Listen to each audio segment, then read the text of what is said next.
Hello and welcome back. It's Rachel here with the Shades of Orange. Today I want to share my nomination ideas for the BooktubeSFF Awards. If you're not familiar with the awards, I'm going to put some links down below, but this is a celebration of the best fantasy and science fiction that was published in 2017. I don't actually have any recommendations for the middle grade and young adult categories. I just don't read in those genres or age categories very often, so it's just not something I have a lot to say about. I normally would have recommendations for the graphic novel category. However, my go-to picks, Descender and Saga, do not qualify this year because of the new rules. I'm actually really happy with all the changes that were made, except for the fact that I don't know what to recommend in that category, in which case I'm very interested to see what is going to get nominated and make the shortlist, because I would really like to find some new graphic novel series. I do have two recommendations for short fiction, however. The first one, no surprise, is The Ghost Line by Andrew Neil Gray and J.S. Harbison. This was one of my favorite books of the year. This is a novella involving a group of salvagers who go to an abandoned spaceship in order to hack in and get parts, but they quickly realize that something or someone does not want them in the ship, and I always pitch this as a haunted house story set in space. Now, if you know my taste in books, you know that I love horror and thrillers, so unsurprisingly, my nomination picks are influenced by that. But I like that this book is a little bit creepy. I like that it blends together those genres. And I just don't think this book got a lot of attention last year. I'll be surprised if it actually makes the shortlist because no one else is talking about it. But I personally really liked it. It was my favorite short fiction of the year. And I would, love to see it get a little bit more attention.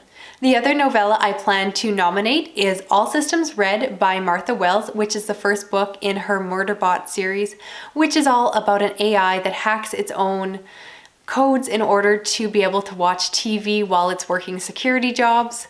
And the premise is a lot of fun. It's a pretty goofy narrative. I didn't think it was quite perfect, but it was still a lot of fun. I love AI stories. And I have high hopes for this one making the list because I've seen it on a lot of other people's nomination idea list. So I would love to see that show up there.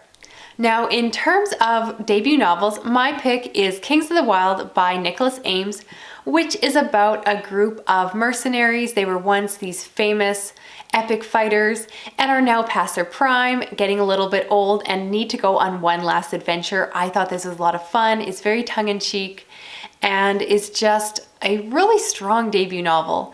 I'm also going to recommend that same book for the fantasy category just because I don't read a lot of fantasy, so I plan to nominate it in both categories, and hopefully it makes it into one. I just thought it was a lot of fun, and especially for people who read a lot more fantasy than I do, I think they're going to get a lot out of this book.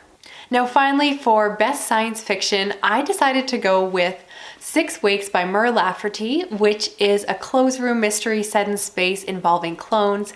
It's very action-packed and fun. Again, you know I love the stabby books, so my nominations are very much influenced by that, but I thought this was a great crossover novel. It was a lot of fun. It was one of the first books I read last year, and it really stuck with me throughout the year, so I think it's deserving of a nomination. Now, the other science fiction book I plan to nominate is Into the Drowning Deep by Mira Grant, which is a story about a group that go in search of killer mermaids. A group had previously gone in search of these mermaids and were never seen again, so now a new crew has set out to find out what happened to them. This is a lot of fun. It's again a mix between science fiction and horror, and I thought it was great. The characters were great, it has awesome diversity, and killer mermaids, need I say more.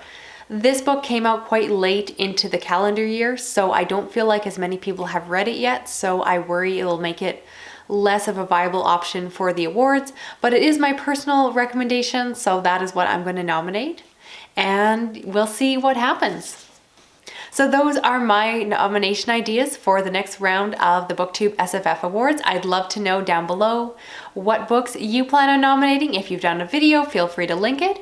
And I will talk to you again soon in another BookTube Babbles video. Thank you. Okay, bye-bye.